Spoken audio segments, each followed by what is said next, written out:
մարդ կալանավորել ու ձերբակալելը այլևս իմաստազուրկ կա դառնում։ Եվ երկրորդ հանգամանք կա։ Մեր հասարակության մոտ մի հատ թյուր ըմբռնում կա, որը ամեն օր հայտարարում է, չէ՞, պետական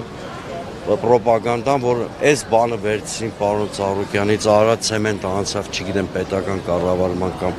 Ես ուզում եմ ասել, որ սա ընդհանրապես քարոզչական ֆոն է։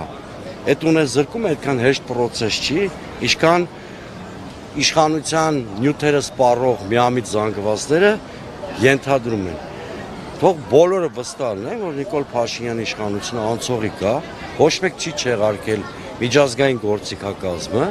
արդարադատության հասնելու եւ այն բոլոր սեփականությունների նկատմամբ, որ ոտնձգություն են կատարում, այդ բոլորը վերադարձվել են իրենց օրինական տիրոջը, այսինքն պարոն Ծառուկյանը։ Այսինքն Նիկոլ Փաշինյանը չի կարողանա ունեզրկել։ Ես վստահ եմ, որ չի կարող, որովհետեւ սեփականության իրավունքը աշխարհում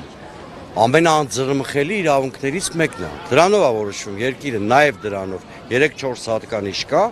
որոնց մեջ առաջնային դեր ունի սեփականության իրավունքը։ Դրանով է որոշվում սեփականության երկիրի ժողովրդավարականա թե չէ։ Այսինքն եթե նույնիսկ ընդունենք, որ ներպետական բոլոր գործիքակազմերը կօգտագործի Նիկոլ Փաշինյանը իր ուզածին հաշտելու համար, միջազգային արբիտրաժ կա, վեճեր կարգավորող այլ կառույցներ կան, եւ ուզում եմ ասեմ, թող հասարակության մոտ տպավորություն չլինի, որ իշխանությունը հարձակվել է, մենք էլ sense խելոք նստած այն Սայլամի շերտերի սինդրոմով սպասում ենք, որ շերտն ենք մենք լինելու, այդպես չի, դիմադրություն է լինելու, եւ իրավական, եւ քաղաքական, եւ հանրային դիմադրություն, եւ վերջո հասարակությունն ու փողոցն են որոշելու այս գործերի ճակատագիրը։ Այսինքն այլախոհությունը տեղ չունի մեր երկրում, դուք խոսեցիք նաև դեմոկրատիայի մասին եւ այսինքն եթե քաղաքական գործիչները այլ կարծիք ունեն, կարող է դրան հետևել արդեն իրավական գործիք։ Այո, տեսեք, ստեղ քաղաքական հաշվի արդարի ասենք, ոչ թե իրավական։ Տեսեք, մենք երրորդ փուլին ենք մոտենում, երկու փուլը անցել ենք։ Սկզբում թողում էին անդիմադիր մարդիկ նույնիսկ ընտրվեն համայնքապետ։ Հիշում եք մի շարք տեղերում, նաև մեր կուսակցությունը, նաև ԲՀԿ-ն հաղթանակներ են արձանագրել։ Հետո սկսեցին չհանդուրժել, որ ինչ-որ մարդ կարող է ընտրվել, օրինակ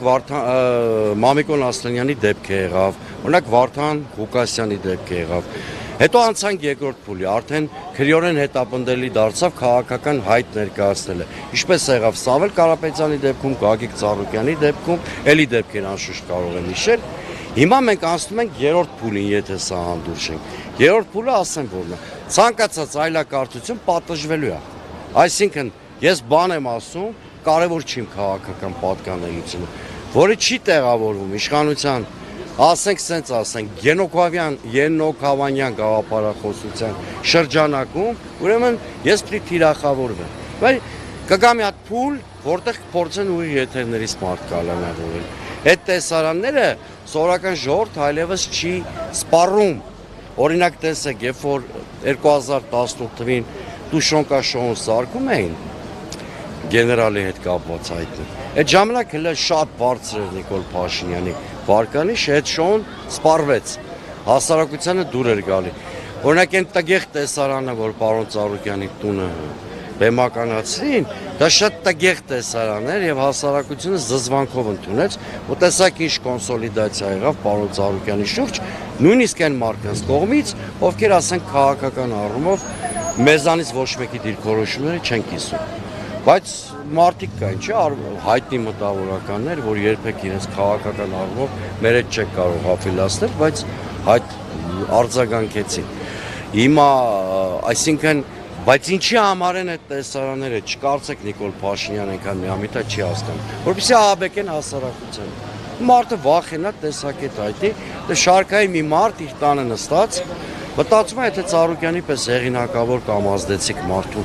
նման կերպ կարան վարվել իր այդ, բայ մեկ իշկան է, չէ,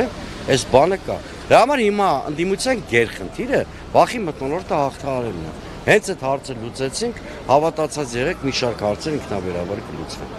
Այսինքն դուք հանգուցալուծումը սպասում եք քաղաքական այդուհանդերձ։ Միանշանակ իրավական հանգուցալուծումը չի կարող լինել, որտեղ մենք իրավական պետությունում չենք ապրում։ Ես եմ շնորհակալ։ Ապրեք։